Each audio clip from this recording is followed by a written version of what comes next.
રામ રામ, જય શ્રી કૃષ્ણ, જય માતાજી અને ગુડ ઇવનિંગ મિત્રો. કેમ છો બધા?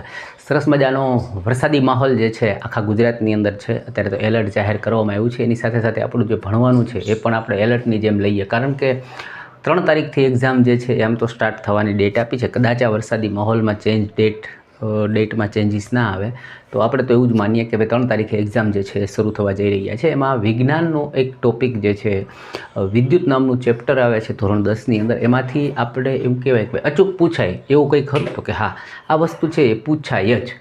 કોની શિફ્ટમાં આવે એ ખબર નહીં, પણ આવે છે એટલા માટે આપણે શીખવું જરૂરી છે. આમાંથી 3-4 પ્રકારના દાખલાઓ બને છે, એટલે 3-4 માર્ક કવર કેવી રીતે કરવા એને આપણે આ નાનકડા વિડીયોની અંદર શીખી લઈએ, સમજી લઈએ. જે કાંઈ દેખાય છે નથી દેખાતો એનો કોઈ પ્રશ્ન ન લેતા, કારણ કે જે મેં લખ્યું છે, મેં નોટ ડાઉન કરેલું છે, તમારા માટે એક સરસ મજાની નોટ બનાવી હોય એનો હું ફોટો પાડી અને ટેલિગ્રામની અંદર મૂકી દઉં છું. એટલે અત્યારે ખાલી સમજવાનું, અને એ તમને બેઠે બેઠી ડિટેલ જે છે એ છાપેલી કાંઈ પણ કર્યા વગર મળી જશે. ટેલિગ્રામની લિંક ક્યાં મળશે તો કે ડિસ્ક્રિપ્શનમાં નીચે જાઓ, આ વિડીયોનું ટાઇટલ છે ને બાજુમાં મોર લખ્યું હોય, ક્લિક કરશો એટલે તમને ખુલશે. એમાં ટેલિગ્રામ ચેનલ લખ્યું હોય, લિંક ઉપર ક્લિક કરજો એટલે ટેલિગ્રામમાં તમે આવી જશો અને જોડાઈ શકો છો. એના સિવાય વાત કરીએ, કોઈ ગુજરાતી ભાષામાં મટીરિયલ જોઈતું હોય, જૂના પેપર જોઈતા હોય તો તમે મારો કોન્ટેક્ટ કરી શકો છો. મારો નંબર આવેલો હશે. વાત કરીએ પ્રશ્ન કઈ રીતનો આવે છે. આ ચેપ્ટરમાંથી આપણને 2-4 પ્રકારના દાખલાઓ પૂછે છે. કેવા પૂછાય છે પહેલાં વાંચીએ. શું કહે છે કે એક વિદ્યુત બલ્બ છે જેને 220 વોલ્ટેજના જનરેટર સાથે જોડવામાં આવ્યું છે. હવે એ જનરેટર શબ્દ વાપરે, અથવા તો એવું કહી દે કે તમારા ઘરે આવે છે 220 વોલ્ટ આવે છે, એની સાથે એક વિદ્યુત બલ્બ જોડવામાં આવ્યો છે. ઓકે, જેનો વિદ્યુત પ્રવાહ જે છે એ 0.50 એમ્પિયર છે, તો બલ્બનો પાવર કેટલો? ઇન શોર્ટ, આ દાખલાની અંદર તમને પાવર પૂછવામાં આવ્યું. શું કહે છે કે 220 વોલ્ટેજ જનરેટ કરતું એક જનરેટર છે અને એની અંદરથી 0.50 એમ્પિયર જેટલો વિદ્યુત પ્રવાહ પસાર થાય છે. તો આ બલ્બ જે છે એ કેટલો પાવર જે છે એ ઉત્પન્ન કરે. ઓકે, હવે જુઓ, પાવર માટે તમને આ પ્રશ્ન આવી રીતે પૂછે છે. એક નેક્સ્ટ એ રીતે પૂછે છે કે નીચે આપેલા પાવરના સૂત્રમાંથી કયું સૂત્ર પાવર શોધવાનું નથી? તો પાવર શોધવાના 3 સૂત્ર છે જે મેં અહીંયા લખ્યા છે. P એટલે કે પાવર બરાબર V ઇન્ટુ I. V મતલબ વોલ્ટેજ, I એટલે કે વિદ્યુત પ્રવાહ, કરંટ. બે વસ્તુ. બીજો એક સૂત્ર છે પાવર બરાબર I સ્ક્વેર, એટલે કરંટનું સ્ક્વેર અને ગુણાકારમાં R છે. R મતલબ રજિસ્ટર. ત્રીજું સૂત્ર છે P બરાબર વોલ્ટેજનો સ્ક્વેર છેદમાં R એટલે કે રજિસ્ટર. તો હવે આપણે આ 3 સૂત્રને પણ ખાસ યાદ રાખવા પડશે, કારણ કે મેં કીધું એવું એક પ્રશ્ન આવશે નીચેનામાંથી પાવર શોધવાનું સૂત્ર કયું નથી. તો 3 જે છે એ ખબર હોય તો તમે ચોથાને ઇનકરેક્ટ કહી અને એ તમે આન્સર કરી શકો. હવે હાલ આ દાખલા માટે વાત કરીએ તો આપણને અહીંયા શું આપ્યું છે? વોલ્ટેજ આપ્યા છે અને એમ્પિયર આપ્યા છે, એટલે કે કરંટ આપ્યું છે. તો કયું સૂત્ર લેવું? તો કે પહેલા સૂત્રની અંદર જુઓ તો વોલ્ટેજ અને કરંટ એ બંનેના ઉપયોગથી પાવર શોધી શકાય. બીજા બેની અંદર R એટલે કે રજિસ્ટર આપેલો છે. દાખલામાં કે રજિસ્ટર નથી આપ્યો, એટલે એ 2 સૂત્રનો ઉપયોગ ન કરતા.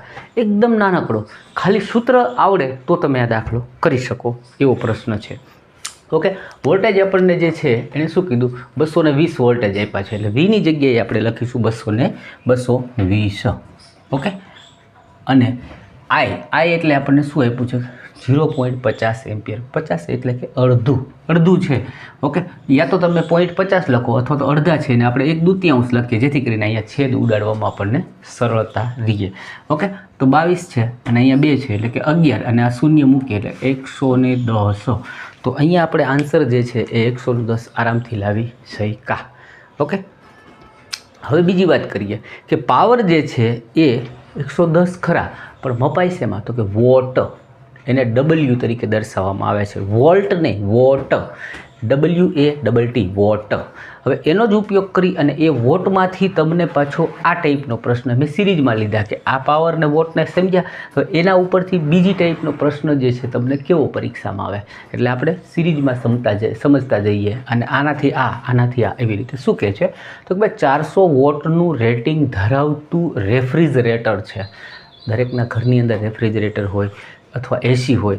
આનો એ લોકો કોઈ પણ એક ડિવાઇસનું નામ લઈને પ્રશ્ન બનાવશે કે 400 વોટનું રેટિંગ ધરાવતું રેફ્રિજરેટર 8 કલાક પ્રતિ દિવસ ચાલે છે, બરાબર. અને એનો કિલોવોટ પ્રતિ કલાકનો જે દર છે એ 3 રૂપિયા લેખે આપણે ગણીએ તો 30 દિવસ વપરાતી ઉર્જાનો ખર્ચ કેટલો? ઇન શોર્ટ આના પહેલાંના મેં દાખલામાં એક લેક્ચરમાં કીધું હતું કે તમને આવો દાખલો બનાવે છે. એક કોમેન્ટ આવી હતી મને પર્સનલી કે સર એ તમે જે બોલ્યા એનો એક દાખલો ગણાવી દો ને, એટલે આપણે આ દાખલો ગણાવી દઈએ છીએ. કીધું શું કે ભાઈ તમારા ઘરની અંદર કોઈ એક ડિવાઇસ છે જે છે ને એનું રેટિંગ આપ્યું છે આટલા વોટ. ઓકે, હવે એ 8 કલાક તમે રોજ વાપરો છો અને એ એક મહિનો આખો તમે 30 દિવસ વાપરો, તો હવે 1 કિલો વોટ જે છે એનો ખર્ચો 3 રૂપિયા હોય, તો આવી રીતે વપરાય તો તમારે બિલ કેટલું આવે, એટલે કે ભાઈ જે વપરાતી ઉર્જા છે એનો ખર્ચ કેટલો થાય. આ ટાઈપનો પ્રશ્ન તમને અચૂક જોવા મળશે ને આ વેજ છે. તો શું કીધું કે જુઓ આમાં તમે જુઓ પહેલાં તો કે 400 જે આપ્યું છે ને એ એઝ ઇટ ઇઝ લખી જાઓ, બીજું કાંઈ કરવાનું નથી. 400 આપ્યું છે ડબલ્યુ એટલે કે વોટ. પછી શું કહે છે કે એવું 8 કલાક પ્રતિ દિવસ ચાલે છે, એટલે કે 8 કલાક બરાબર છે અને પ્રતિ દિવસ ચાલે છે. એના પછી શું લખ્યું છે તો કે એવા 30 દિવસ ચાલે છે, એટલે કે એને ગુણ્યા 30 દિવસ ચાલે છે. આટલું આપણે લખીએ. હવે આ જે ખર્ચ લખ્યો છે એ ખર્ચ પ્રતિ કિલો વોટનો છે. અહીંયાથી આપણે પહેલાં તો કિલો વોટમાં આને ફેરવશું, પછી એને ગુણ્યા 3 કરશું ને, તો હાલ આપણે શું કરીએ છીએ કે કિલો વોટની અંદર આની ઉર્જા કેટલી છે એ વપરાય છે, તો એને 3 રૂપિયા લેખે આપણે એનો ગુણાકાર કરીને આન્સર કરીએ. ઓકે, તો જુઓ 8 ચોક ને 32 બરાબર, અથવા તો અહીંયા તમે 8 તેરી 24, 24 ગુણ્યા 4 કરો એટલે 24ના ડબલ 48, 48ના ડબલ કરો એટલે 96. ઓકે, એટલે કે 96 થયું. આ 2 શૂન્ય અને 1 શૂન્ય એટલે 1 2 3 શૂન્ય તમે મૂકો. આ ડબલ્યુ છે એ ડબલ્યુ આપણે એમનામ મૂકી દઈએ છીએ. ઓકે, આ કલાક અને દિવસ એટલે કે ભાઈ પ્રતિ અવર. ઓકે, હવે આ આપણે લાવ્યા એ આપણને ઉર્જા જે છે એ કેટલી વપરાય છે એ શોધવા માટેનું આપણે અહીંયા સુધી પહોંચ્યા. પણ પ્રશ્ન એક અહીંયા છે કે આના જ્યારે કોમર્શિયલ લેવલે ગણતરી થાય ને તો આ આપેલા મૂલ્યને કિલો વોટમાં ફેરવવું પડે. તો કિલો વોટ કેવી રીતે હોય તો કે 1000 જે છે વોટ બરાબર 1 કિલો વોટ થાય. તો એનો મતલબ કે 96 જે છે એના આ હું 3 મીંડા કાઢી નાખું, એની બાજુમાં હું કિલો વોટ તરીકે દર્શાવી દઉં, કિલો વોટ કલાક. તો આ જે મૂલ્ય મને મળ્યું એ શું મળ્યું, કોમર્શિયલ હિસાબ કરવા માટેનું એમ કહેવાય કે હું ફિગરમાં ચેન્જ કરી ગયો. હવે એને ગુણ્યા 3 કરવાના છે, કારણ કે ભાઈ 1 યુનિટનો ખર્ચ છે એ 3 રૂપિયા છે. જેમ કે આપણા ઘરે જે વીજળીઓ આવે છે અને આપણે બિલ બનાવીએ છીએ, આ સેમ વસ્તુ છે કે આપણું ઘરનું બનતું બિલ જે છે અહીંયા યુનિટનો ભાવ લખી નાખે છે, 9 રૂપિયા 8 રૂપિયા જે ચાલતું હોય. ઓકે, તો હવે આપણે કરીએ 6 તેરીને 18 ના 8 વધી આવી 1, 9 તેરી 27 ને 28 એટલે 288 રૂપિયા જેટલો ખર્ચ જે છે આ મુજબ આવે.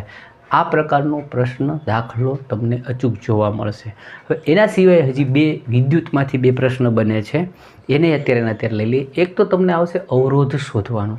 હવે અવરોધ શોધવાનું એટલે કે ભાઈ તમને કોઈ આપેલી એક સર્કિટની અંદર રજિસ્ટર લગાવવામાં આવ્યા છે બરાબર. જેમ કે તમને કહેશે કે ભાઈ એક 7 ઓહમનું રજિસ્ટર છે, ત્યારબાદ એક 8 ઓહમનું રજિસ્ટર છે. હવે આ સર્કિટમાં લગાવ્યા છે તો એની પાછળ વપરાતો શબ્દ છે એ બહુ મહત્ત્વનો છે. એને એવું કહેશે કે એ શ્રેણીમાં જોડ્યા છે કે સમાંતરમાં જોડ્યા છે. આ પ્રશ્ન તમારા માટે સમજવાનો.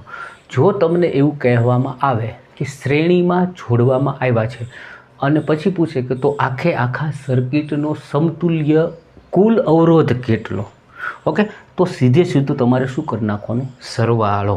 એટલે કે 7 ને 8 15 કુલ અવરોધ જે છે એ શ્રેણીમાં મળે છે. પરંતુ અહીંયા તમને એ લોકો 2 ટાઈપના દાખલા બનાવશે. એક એવું બનાવે છે કે જેને સમાંતર રીતે જોડેલું છે. તો એનું એક એક્ઝામ્પલ જ આપણે લઈએ કે ભાઈ તમને એમ કહેશે કે ભાઈ કોઈ એક સર્કિટની અંદર 3 રજિસ્ટર જે છે, એક છે 30 ઓહમનો, ઓકે, એક જે છે એને આપણે નામ આપીએ R1, બીજાને નામ આપીએ R2, એ 20 ઓહમ છે, અને ત્રીજું જે છે R3 તો એ છે 60 ઓહમનો રજિસ્ટર. 3 આવી રીતના રજિસ્ટર જોડવામાં આવ્યા. હવે કહે છે કે આ પરિપથમાં આ રજિસ્ટરને સમાંતર રીતે જોડવામાં આવ્યા છે, તો કુલ સમતુલ્ય પ્રતિરોધ અથવા અવરોધ શબ્દ વાપરે એ શું થશે. મેં કીધું એમ જો શ્રેણીમાં હતું તો આપણે શું કરતા હતા, સીધો સરવાળો કરી દેતા. સમાંતર કહેવામાં આવે તો શું કરવાનું, તો કે ભાઈ એના માટે સૂત્ર છે કે 1/r, એટલે કે આ કુલ પ્રતિરોધ શોધવાનું સૂત્ર છે પહેલાંના 1/R1 વત્તા 1/R2 એટલે બીજું રજિસ્ટર, 1/R3 એટલે કે ત્રીજો રજિસ્ટર. પહેલો રજિસ્ટર આપણને શું આપ્યું છે તો કે ભાઈ 1/30. બીજું જે આપ્યું છે એ આપણને શું આપ્યું છે 1/20. ત્રીજું જે છે એ આપણને શું આપ્યું છે 1/60. હવે યા તો આને લસા લઈને કરો યા તો છેદ સરખો કરીને કરી શકો. તો હું એમ કહું કે ભાઈ અહીંયા 60 છે તો મારે આ બંનેને પણ 60 કરી દઉં. તો અહીંયા શું થશે તો કે 30 × 2 કરું છું ને 20 × 3 કરું અને 60 × 1 કરું એટલે છેદ જે છે મારો સરખો થઈ જાય. પણ ગણિત એવું કહે છે અથવા ગણતરી એવું કહે છે કે જે તમે કોઈ પણ સંખ્યાને છેદમાં જે કંઈ પ્રોસેસ કરો એ અંશમાં કરવી પડે. એટલે અહીંયા તમે 3થી ગુણ્યા 2થી ગુણ્યા છે તો 2 ઉપર પણ લખવા પડે. એટલે હવે આ જે પદ છે એ કેવું બની જશે તો કે ઉપર આવશે 2 અને છેદમાં શું આવશે તો કે 60 વત્તાના વત્તા. અહીંયા 3થી ગુણાકાર કર્યો છે ઉપર આવશે 3 અને છેદમાં આવશે 60 વત્તાના વત્તા. અહીંયા 1થી ગુણાકાર કર્યો છે એટલે ઉપર આવશે 1 અને છેદમાં 60. હવે શું બની ગયું કે છેદ છે ત્રણેયના સમાન થઈ ગયા. એટલે સમાન છેદ થઈ ગયા તો ઉપર માત્ર ને માત્ર આપણે સરવાળો કરી શકાય. એટલે 2 ને 3 5, 5 ને 1 6. એટલે હવે બન્યું 6/60. 6/60 એટલે 6 દાણ 60 તમે છેદ ઉડાડી શકો. એટલે ઉપર શું આવ્યું તો કે ઉપર જે છે આપણે આ રીતના હતું 6/60 એટલે કે હવે ઉપર વધ્યું 1 અને છેદમાં આવ્યા 10. તો આ આપણે શોધતા હતા એના બરાબર શું આવ્યું તો કે 1/10. એટલે ટોટલ સમતુલ્ય પ્રતિરોધ જે છે એ આપણને અહીંયા 10 ઓહમ મળ્યો. ઓહમ જે છે એનો એકમ છે અવરોધ દર્શાવવા માટેનો એકમ, એને ઓહમ કહેવામાં આવે છે. ઓહમ નામના એક સાયન્ટિસ્ટ છે, એમણે સરસ મજાનું એક આખું એમ કહેવાય કે ભાઈ નિયમ આપ્યો છે જેના ઉપર બહુ બધી થિયરીઓ છે, બહુ બધું આગળ આવે છે. અને ઓહમનો નિયમ જે છે એના ઉપર આપણે ઘણા બધા દાખલા ઓછામાં ઓછી 10 શિફ્ટમાં એનો દાખલો આવશે. તો એ ઓહમભાઈએ એનો નિયમ આપ્યો શું? ઓહમે એવું કીધું કે કરંટ જે છે ને એ રજિસ્ટર એણે એવું કીધું કે કરંટ જે છે એ વોલ્ટેજના સમપ્રમાણમાં છે, બરાબર, અને રજિસ્ટરના વ્યસ્ત પ્રમાણમાં છે. એ શું કહેવા માંગે છે એ હું બોલ્યો પણ કદાચ ના સમજાયું હોય તો હું તમને એ સમજાવી દઉં, કારણ કે એમાંથી 10 પ્રશ્ન ઓછામાં ઓછા આવશે. એટલે એને આપણે 1 મિનિટની અંદર સમજી લઈએ અને હું તમને એને સાદી રીતે કેમ યાદ રાખું એ પણ કોન્સેપ્ટ આપી દઈશ. પહેલાં તો એને શું કીધું કે ભાઈ કરંટ જે છે ને એટલે કે આઈ એ વોલ્ટેજના સમપ્રમાણમાં છે, એટલે કે એ બંને સમાન છે. જ્યારે કરંટ છે ને એ રજિસ્ટરના વ્યસ્ત પ્રમાણમાં, વ્યસ્ત એટલે 1/R. હવે આ બંનેને હું ભેગું કરી દઉં એટલે કે I બરાબર આ જે છે એ V અને આ 1/R એટલે કે ભાઈ 1 લખું કે ના લખું એના છેદમાં R. તો આ આખું સૂત્ર છે. કરંટ રજિસ્ટરના સમપ્રમાણમાં અને કરંટ જે છે વોલ્ટેજના સમપ્રમાણમાં, રજિસ્ટરના વ્યસ્ત પ્રમાણમાં. હવે આને આપણે દેશી ભાષામાં શીખવું હોય તો શું કરી શકાય? તો તમે બાઇક લઈને જાઓ છો, બાઇકમાં તમે લીવર આપો તો સ્પીડ વધે કે ન વધે? એટલે એમ સમજો I જે છે એ વધશે તો આ V વધશે, એટલે કે લીવર આપ્યું તો ગતિ વધી. પરંતુ હવે એમ કે વચ્ચે અવરોધ આવ્યો, વચ્ચે અવરોધ એટલે એક બમ્પ આવ્યો. બમ્પ આવશે એટલે શું કરશો તો કે બમ્પ આવશે એટલે ઓટોમેટિક તમારે સ્પીડને ઘટાડવી પડશે. એટલે એ બે વચ્ચે શું છે વ્યસ્તતાનો નિયમ, કે જો અવરોધ આવ્યો તો ગતિ ઘટાડવી પડે. એટલે R જે છે એ વધે તો આ ઘટે, આ વધે તો આ ઘટે, કારણ કે બંને વ્યસ્ત પ્રમાણમાં છે. એટલે મેં સિમ્પલ એક્ઝામ્પલથી તમને સમજાવી દીધું. હવે પરીક્ષામાં આમાંથી દાખલા આવશે. કઈ રીતે આવશે કે ભાઈ એક સર્કિટની અંદર આટલો પ્રવાહ કરંટનો જઈ રહ્યો છે, આટલું વોલ્ટેજ છે, તો એના રજિસ્ટર કેટલું હશે? યા તો તમને રજિસ્ટર આપશે, કરંટ આપશે અને વોલ્ટેજ જે છે પૂછવામાં આવશે. તો આ જે છે વિદ્યુતમાંથી તમને મિનિમમ ઓછામાં ઓછું આટલું આવડવું જોઈએ. એના સિવાય પણ ઘણું છે, બટ આપણું કહેવાનું એવું હતું કે ભાઈ ઘણાના એવો પ્રશ્ન હતો સાહેબ આમાંથી થોડું ઘણું તો કરાવો, કે ભાઈ વિદ્યુતમાંથી શું કરવું જોઈએ? તો મારી દ્રષ્ટિએ આટલું આવડવું જ જોઈએ, જેથી કરીને તમને આમાંથી 2 પ્રશ્ન 1 પ્રશ્ન આવે તો તમે અચૂક કરીને આવવા જોઈએ. ઓકે, મને યોગ્ય લાગ્યું એ મેં તમને અત્યારે વિડીયોની અંદર કરાવવાનો સંપૂર્ણ રીતે પ્રયત્ન કર્યો છે. આશા રાખું છું સમજાઈ ગયું છે, મજા આવી છે, શીખવા પણ મળ્યું છે. વિડીયોને લાઇક અચૂકથી કરજો, ચેનલ પર નવા હોય તો સબસ્ક્રાઈબ કર્યા વગર જશો નહીં. બાકી કંઈ કોમેન્ટની અંદર કેવું હોય, તમારે કંઈ પ્રશ્ન હોય, મૂંઝવણ હોય તો આપ અચૂકથી મને કોમેન્ટ કરીને પૂછી શકો છો. મળીએ બીજા વિડીયોમાં, ત્યાં સુધી મસ્ત રહો, સ્વસ્થ રહો, એકદમ તંદુરસ્ત રહો.